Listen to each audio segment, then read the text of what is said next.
Channel द्वारा संस्कृत सीखें नाम से एक श्रृंखला चलाई जा रही है और इस श्रृंखला में हमने अब तक 2 पाठ पढ़ लिए हैं। आज हम पाठ संख्या 3 स्टार्ट कर रहे हैं।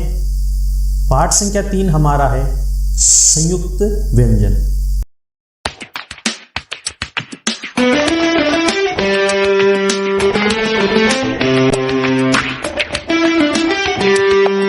व्यंजन जो संस्कार और संस्कृति संस्कृत भाषा में है वह दुनिया की किसी अन्य भाषा में नहीं है। शिवाला स्थित वाग्ययोग चेतना पीठ के प्रोफेसर भागीरथ प्रसाद त्रिपाठी ने एक ऐसी विधि तैयार की है जिसके जरिए बिना रटे सिर्फ 180 घंटे में कोई भी संस्कृत भाषा सीख सकता है। वह कहते हैं कि संस्कृत सीखने से दिमाग तेज हो जाता है और स्मरण शक्ति बढ़ती है। तो छात्रों, आप यहाँ देख रहे हैं कि संस्कार, संस्कृति, संस्कृत, अन्य, स्थित, वाग्ययोग, प्रसाद, त्रिपाठी, सिर्फ, संस्कृत, स्मरण शक्ति जो है इनके मध्य में जो शब्द हैं वो हमें कुछ अधूरे आधे आधे दिखाई दे रहे हैं। तो ये जो आधे व्यंजन वर्ण हमें दिखाई दे रहे हैं ये व्यंजन वर्ण हैं और इन्हीं हम संयुक्त वर्ण कहते हैं। अब हम संयुक्त व्यंजन की परिभाषा पढ़ेंगे। जो व्यंजन 2 या 2 से अधिक व्यंजनों के मिलने से बनते हैं उन्हें संयुक्त व्यंजन कहा जाता है। संयुक्त व्यंजन में पहला व्यंजन हमेशा स्वर रहित होता है, जैसा कि आप यहाँ देख पा रहे हैं। आधा स तीनों जगह आधे आदेश हैं, यहाँ पे आधा न है। तो ये पहला जो व्यंजन है वो क्या होता है, हमेशा स्वर रहित होता है और इसके विपरीत दूसरा व्यंजन हमेशा स्वर सहित होता है, जैसा कि आप यहाँ पर देख पा रहे हैं। अब मैं आपको कुछ उदाहरण समझाऊंगा। वैसे तो भाषा का कोई पार नहीं है, भाषा अथाह होती है और संयुक्त व्यंजन भी अथाह है। बहुत सारे संयुक्त व्यंजन होते हैं, संयुक्त वर्ण होते हैं जिन्हें हम प्राय कुछ समय में नहीं पढ़ सकते, लेकिन फिर भी मैं उदाहरण की दृष्टि से आपको समझाऊंगा कि कौन सा व्यंजन किस प्रकार से होता है तथा अधिकतम जो प्रयोग में लिए जाने वाले संयुक्त व्यंजन है वो हम इस वीडियो में समझेंगे। सबसे पहले क प्लस श बराबर श।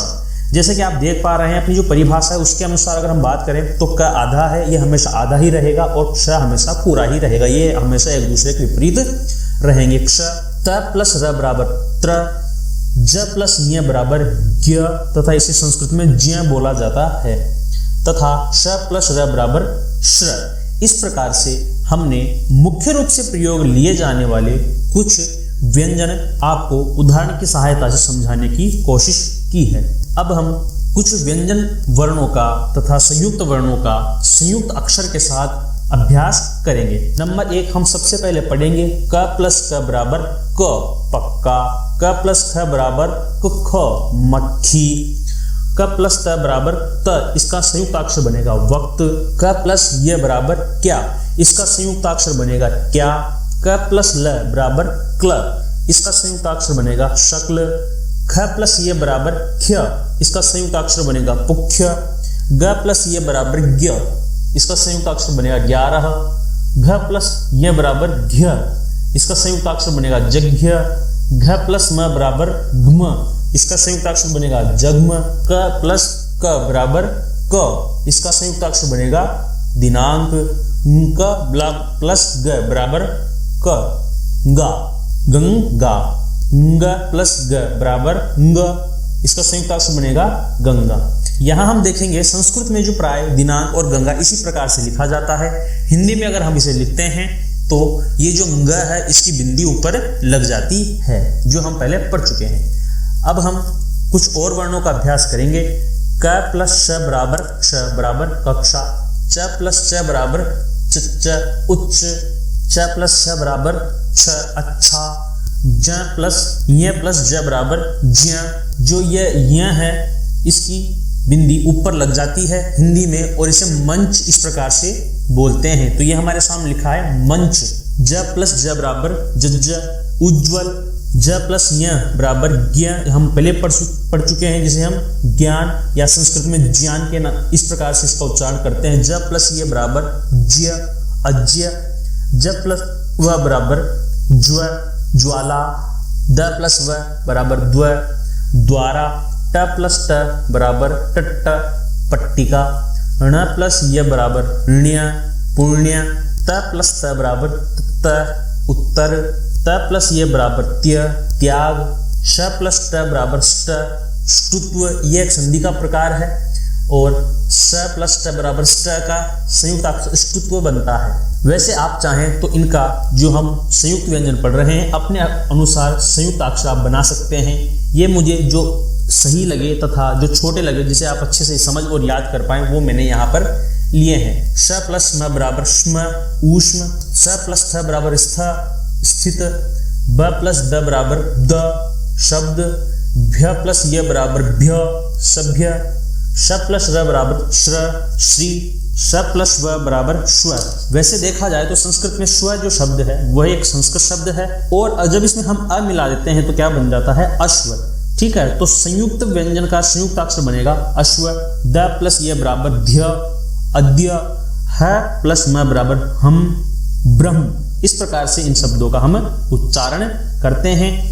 आप अगर चाहें तो मेरे बाद या वीडियो को कुछ समय के लिए रोक करके इन शब्दों का उच्चारण कर सकते हैं और अगर आपको कोई समस्या आती है तो आप मुझे कमेंट सेक्शन में लिख सकते हैं। मैं आपकी समस्या का समाधान करने का पूर्ण प्रयास करूंगा। अब हम पढ़ेंगे र के भिन्न रूप। जब भी हम प्राय बात करते हैं र के रूपों के बारे में तो हमारे मस्तिष्क में अनेक प्रश्न आते हैं कि किस प्रकार से र का हम प्रयोग करेंगे और किस प्रकार से हम इनका प्रयोग सीखेंगे तथा कौन सा र ऊपर जाता है, कौन सा र नीचे आता है। र के जो रूप हैं वो 2 रूप होते हैं और इसके जो नियम है वह 3 नियम है। क्या होता है, र रेफ वाला र, रेफ का मतलब होता है ऊपर जाना, और र पदेन, पदेन का मतलब होता है नीचे आना।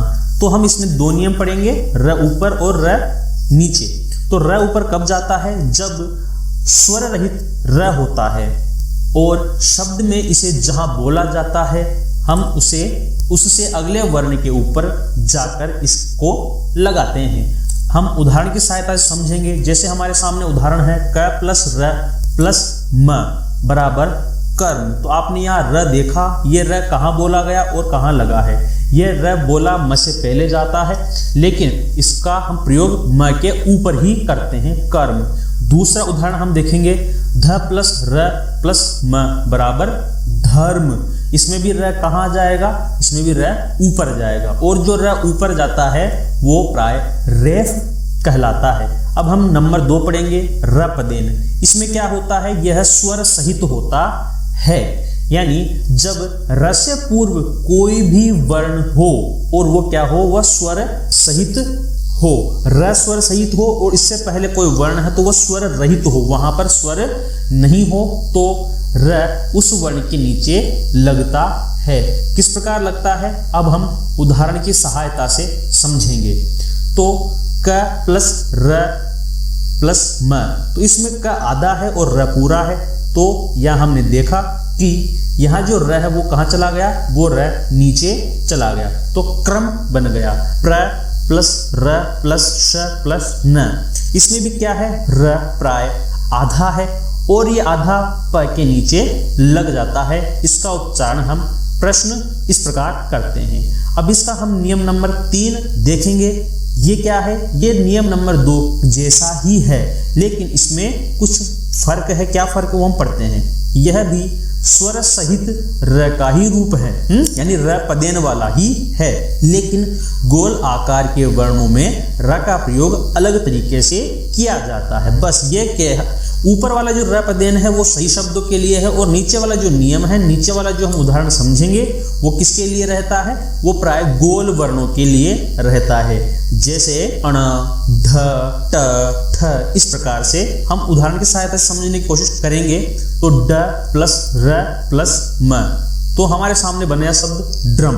तो ड्रम जो शब्द बना है इसमें जो आधा ड के नीचे जो हलंत है वो इस प्रकार यहाँ रहेगा और ये जो र है वो इस प्रकार यहाँ पर लग जाएगा। ऊपर अगर अपन क्रम में देखें तो क्रम में भी र की मात्रा इस प्रकार से लगी हुई दिख रही है, प्रश्न में भी प की मात्रा नीचे लगी हुई दिख रही है। इसी प्रकार से ड्रम में एक जो मात्रा है वो र की है। आगे एक उदाहरण और देखेंगे, ट प्लस र प्लस क, तो ट्रक। इस प्रकार से जो गोल जो वर्ण है इनकी जो र की जो मात्राएं हैं वो हम यहाँ पर नीचे इस प्रकार से देखने को मिल जाएगी। आप वीडियो में यहाँ तक आए इसके लिए आपका बहुत बहुत धन्यवाद। अब अगर आप चाहें तो मेरे सारे कोर्स को अनअकैडमी पर जा करके वहाँ अभिषेक मिश्रा के नाम से सर्च करके और मुझे फॉलो कर सकते हैं। ये सभी वीडियो तथा ये सभी कोर्स वहां पर आप फ्री में देख सकते हैं। हम एक नई वीडियो के साथ फिर मिलेंगे, जब तक के लिए धन्यवाद।